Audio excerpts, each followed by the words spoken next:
Hey everybody, welcome into another edition of Make Every Second Count Live, except for tonight isn't live.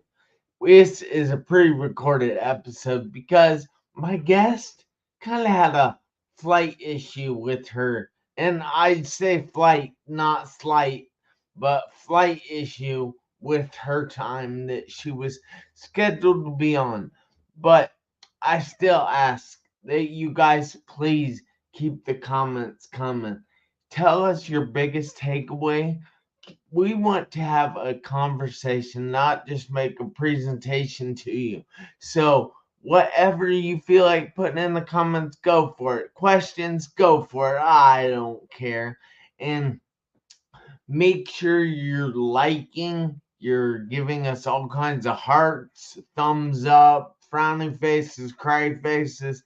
Heck, you can even get mad at us. I don't care. Just help us trick the algorithms on any of the socials that we're on. But with no further ado, I would like to bring to the stage Miss Joy herself. Hello, Tammy. Hey Jeff, how are you? It's so good to be here. Thank you.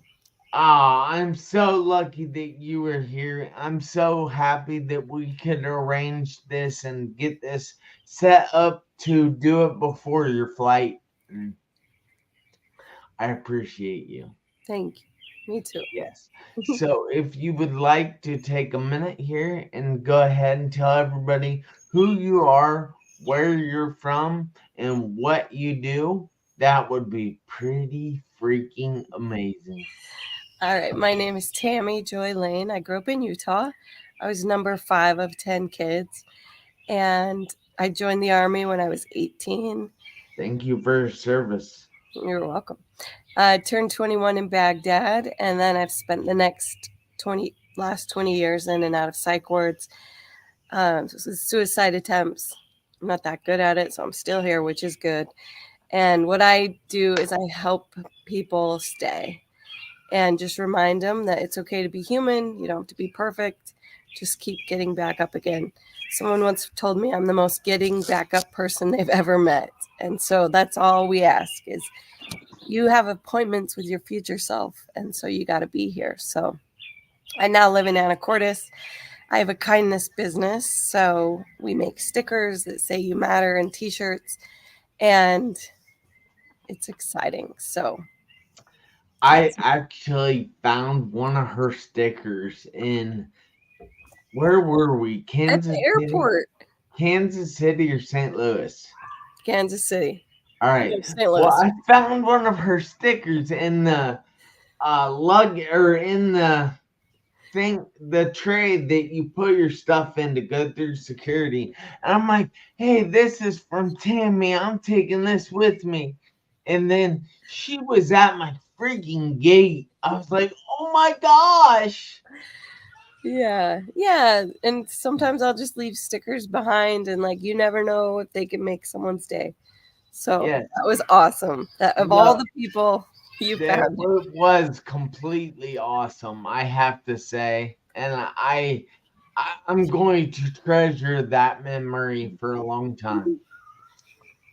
But I, I heard you say something there, and it's hard for me to say, but I heard that you have attempted suicide quite a few times, and luckily you failed at those attempts. But what has led up to those attempts? I mean, why is it that you get depressed? Okay, so I've been writing out when I was in rehab. I had a lot of time to self-reflect. And so I started writing out all my trauma from birth, like all the hard things I've been through or stupid things I've done. And I started seeing patterns. And one of the biggest things is if I stop eating, if I stop drinking water, if I stop sleeping, like those three things, the perfect storm is coming. And so this last time, like I noticed the pattern where I wasn't eating I wasn't sleeping. And then I stopped exercising. But one thing too is I started Googling like how to die with making it look like an accident, or how to wake up, how to not wake up in the morning and make it look like an accident. And then it progressed to, how to tie a noose. And so those are the times when you have to start thinking about that you're not okay. I feel like we wait way too long to reach out for help. When you're on the side of the bridge or the noose is around your neck, that's we can't wait that late. Like, notice the signs early. I'm actually working on my first book was called Putting the Pre in Appreciation, just like front loading appreciation. Why do we That is actually a TEDx talk, isn't it? Yeah. So Woo! so not waiting till someone's funeral to say the nicest things, But I'm working on this new project called Putting the Pre in Suicide Prevention. Like, how do we back it up 6 months, 2 weeks? How do we ask for help when we first notice the signs, instead of like when it could be too late? I talk to a lot of people who are on a bridge or have a gun in their mouth, and like, because I've been there, I have this gift to say not the right thing, but there are definite things that are not helpful that people say. And so for like hard things you've been through, I just want to encourage you not to hide them, because you've gone through them to be a service to somebody else. And so it's like skeletons in our closet, right? All these things that we're ashamed of, afraid of, and we put them in our closet, and then we become weak and all like hunched over because our skeleton's in our closet. But if we go get that and that's our strength. The dumb mistakes we've made, the hard things we've been through, the yeses that we should have said no to, the past where we're like, why am I here? That's where we can really help humanity and help the people younger or older than us that are carrying that shame or that guilt, just letting it go so they can be free. So we got to stop hiding our heart. Yeesh. That is some powerful words. And I mean, so this whole topic actually makes me uncomfortable. And I think that is kind of where the stigma lays, that nobody wants to talk about it because it is so tough. And everybody can relate to something because we've all lost somebody. It might not be to suicide, but we've all lost somebody. We all know what that's like. And I don't know. Death is uncomfortable, so suicide is even more uncomfortable. So Yeah. what all right, so what you said there were some pre things that we should be looking for. Can I ask if you can give us a few of those? I realize it's going to be your book, so don't go all into it because I want you to make money on your book, but give somebody some ideas. Okay, so it's kind of two angles. Okay, so one's like internal and one is external. So the internal, like, nobody can eat for you, nobody can sleep for you, nobody can drink your water. I heard there were like 50 chemical reactions that can't happen in your body if you're dehydrated. So like, drinking water is so important. And then if you think, so I have a V8 car, and so I put the best gas in and I put the best oil, and then I'm all eating Cheetos. So it's like, why do we feed ourselves so crappily when our vehicles we treat better than our bodies? And Yeah, so I know. I have an Acura TLX A spec, and it requires me to put premium in it. I'm like, what the heck, man? I'm tired of putting premium in it because I love all that junk food. But when you put that junky gas in there, the car doesn't go right. But when I put the junky food in my body, does my body work right? I mean, I'm not real sure about that.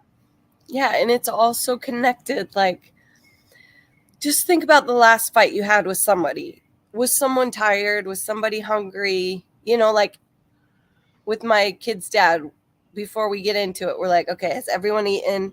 Has everyone Hmm. slept? Because it's not even worth the fight if someone's tired or hungry or hangry. And Hangry. hangry. So those are the basic things in exercise. So I was in rehab. I was hoping to do 45 days. The VA gave me 30 days. And the guy who was in charge of exercise came up to me and he said, rehab has a 90% relapse rate. Your biggest chance to stay out of here is exercise. Yeah. Yeah. I Yep. love exercise Hmm. because the gym is like my best friend. Yeah. Yeah, and you probably can tell that from my Facebook. Yeah. Looks like the Yeah. neighbor's mowing. Should I go Well, inside? no, I can't hear it. Don't Okay. worry. So, what? Um, trying to think because, like I said, this makes me uncomfortable. This is a tricky conversation here, Hmm. and I'm not real sure how to do it. But what was your time overseas in with the army? What did that have a factor in your thought process when it led to the suicide attempt? Yeah, so I think the military teaches you soldiers how to go to war, but it doesn't teach us how to come home. So if you could imagine, we're being in Baghdad, getting bombed, weapons in hand, and in 24 hours we can be sitting in a city, and so okay, I'm moving inside. All right. So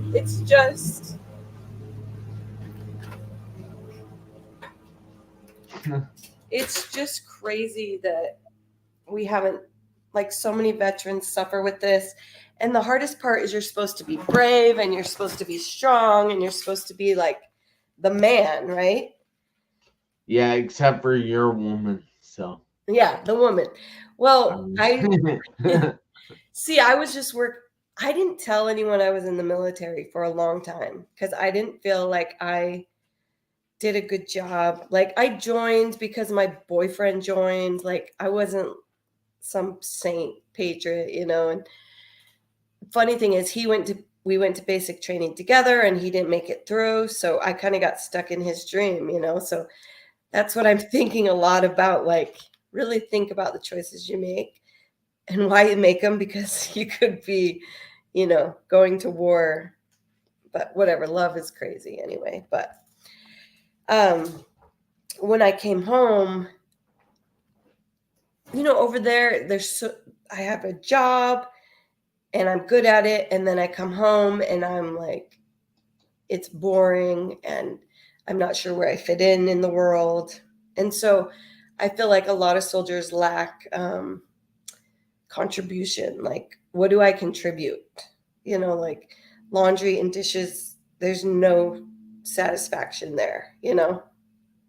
yeah, I, I, wow. Seriously, I'm all right. There's not many times that I'm at a loss for words,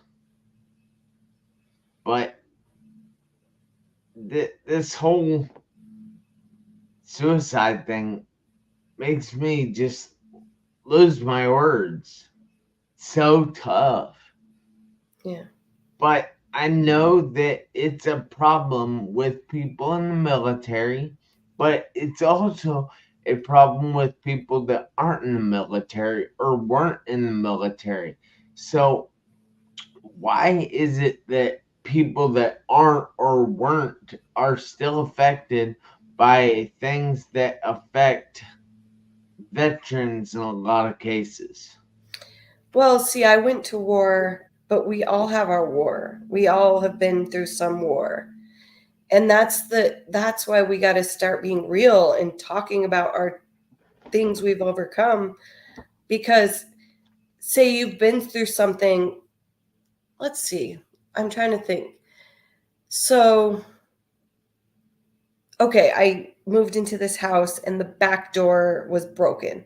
And so my house was basically unsecure because the lock didn't work. And my sister was like, "Why don't you put one of those boards in the sliding door?" And I'm like, "I never thought about that." And she's like, Yeah.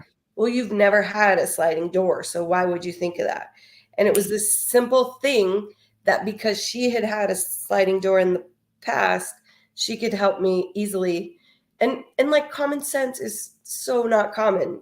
If you haven't been through it, you can't think of the thoughts, you know. And so the other factor besides the internal, you know, make sure you're sleeping, make sure you're eating, make sure you're exercising.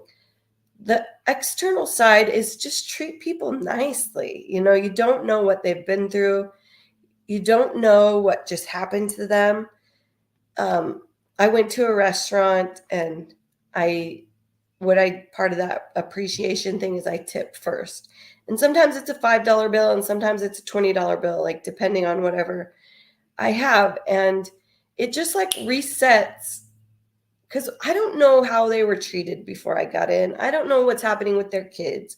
I don't know if they just found out their spouse is leaving them or someone died, you know? And so as we go throughout the day and we see all these people with scowls, like the scowls could not be because they're a-holes. It could just be because they're sad, mad, tired, hungry, just found out the Angry. most terrible news of their life, you know? Yeah. Wow. So, all right, let's go back to something you said a minute ago. That while you're saying you went to war, and some people haven't gone to war, but they have gone through things. Mhm. D- are you giving the analogy that going through things in life is like a war to a lot of people? Oh, heck yeah. Heck yeah. And it's the scariest thing about a war that you don't have an army. If you have to go to war and you're not in the military, you have to do it a lot on your own. You know, like I had a weapon, I was trained, I had a skill, I had an army behind me. But like since I got out of Iraq and the wars I've gone through since then, I've had to do alone are so hard. Um, I'm working through. There was a time I had two kids in 11 months. So basically, I had a baby and then I got pregnant 15 seconds later, and and so I had postpartum psychosis. And long story short, I ended up getting tased by this cop. Well, it was like three cops against one, and they couldn't arrest me because I was fighting them because I didn't know you were supposed to, because I was out of my mind. And they, so they tased me once, and then it took two tases for them to get me. But I share that story because like moms who are in postpartum and post having a baby, like no one prepares you for what your brain can do, you know. And if someone hears my story and they can breathe a little bit easier, or like have a little bit less guilt or a little bit less shame, or just look at their life a little differently, then it's worth it. Like I'm not going to just act like I'm all perfect rainbows and sunshines so that I can die with all my stories inside of me. Like a lot of my stories that I should not be laughing at, I laugh now because it's like it's so ridiculous. Yeah. So, Yeah, well, I'm glad that you can laugh about these things, and I'm glad that you are still here to laugh about those things. me too. Thank you.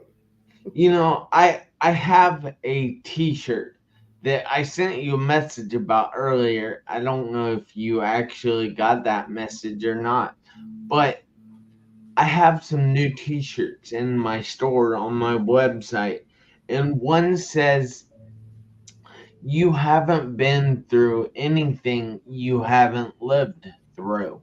Mm. Now, I really like that, and that is so awesome, I think. I'm sorry, I might be kind of like just saying it's awesome because it's mine, but I like it.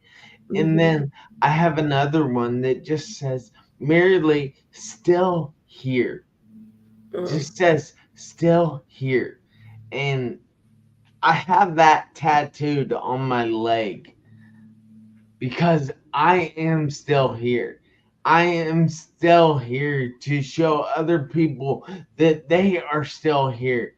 I am here to show people that they can go through hell and come out the other side stronger.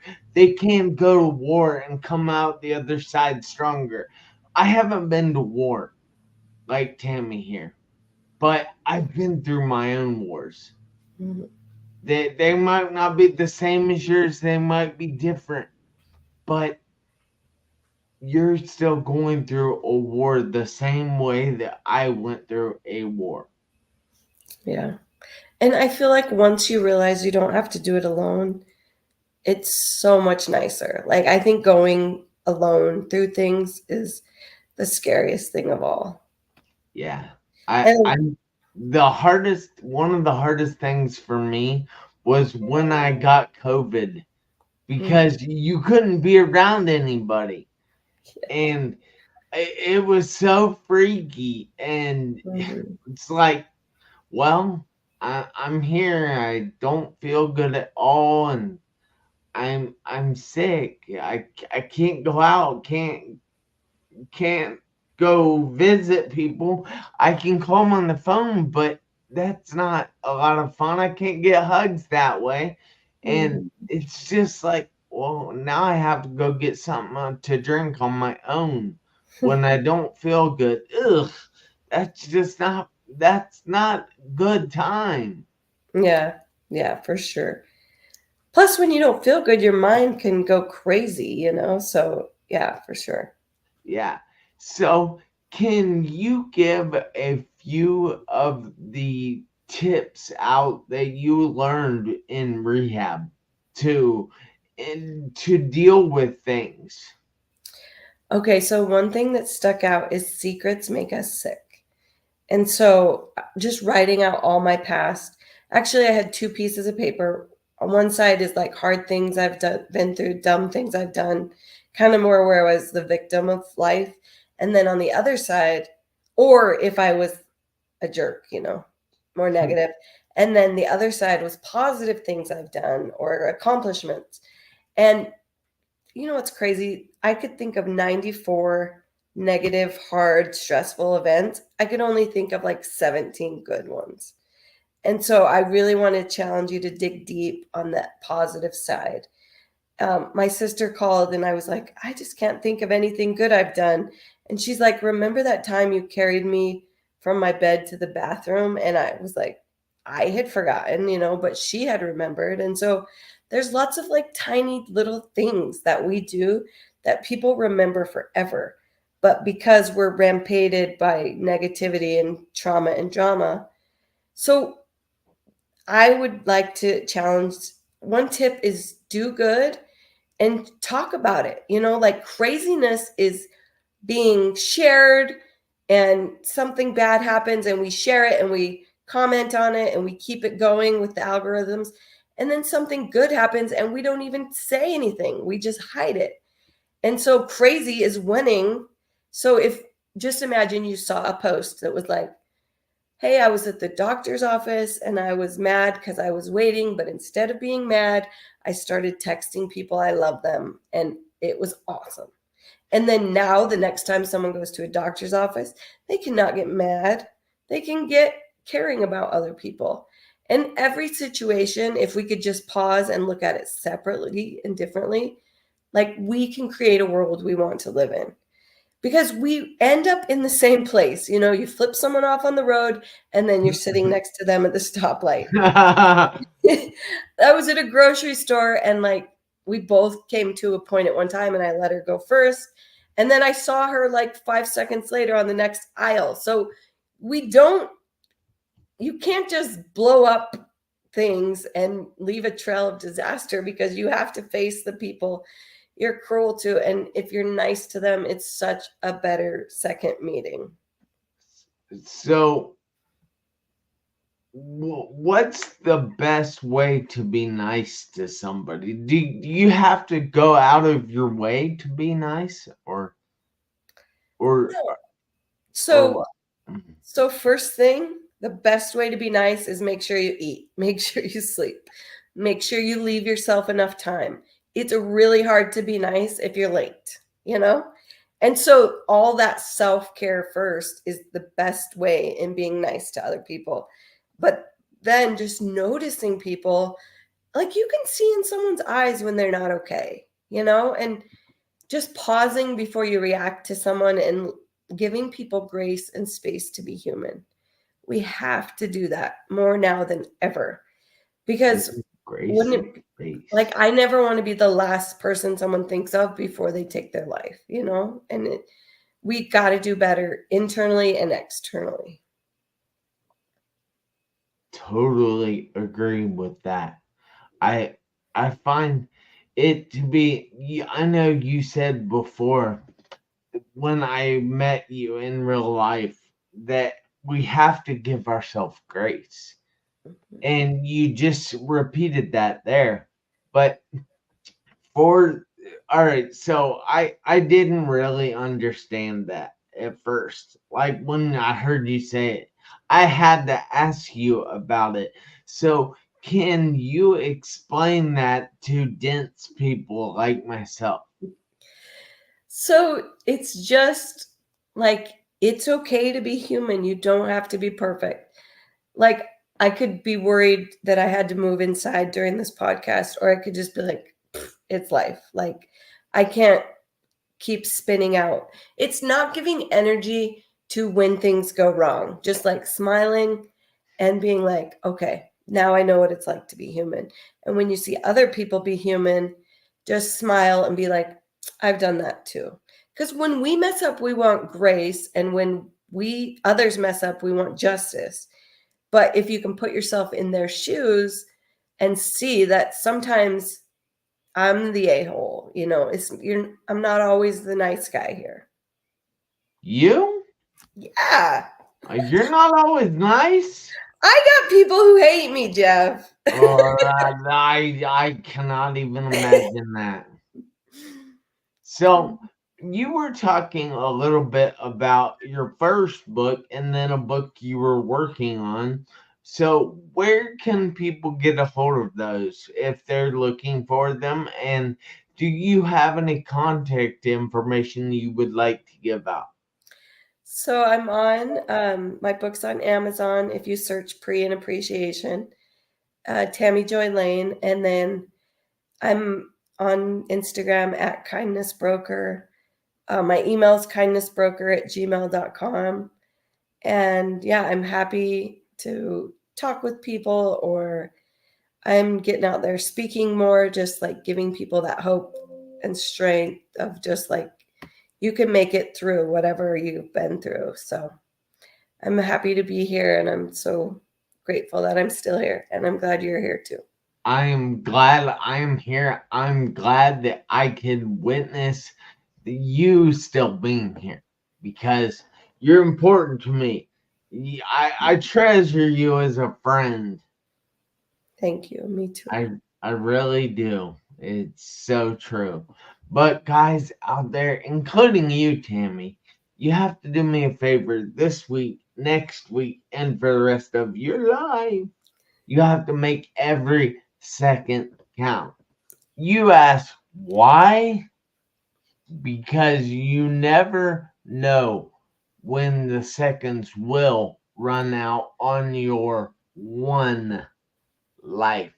I'll see you guys back here Tuesday, 7 p.m. Eastern Time. Until then, don't forget to make every second count. Thank you again, Tammy.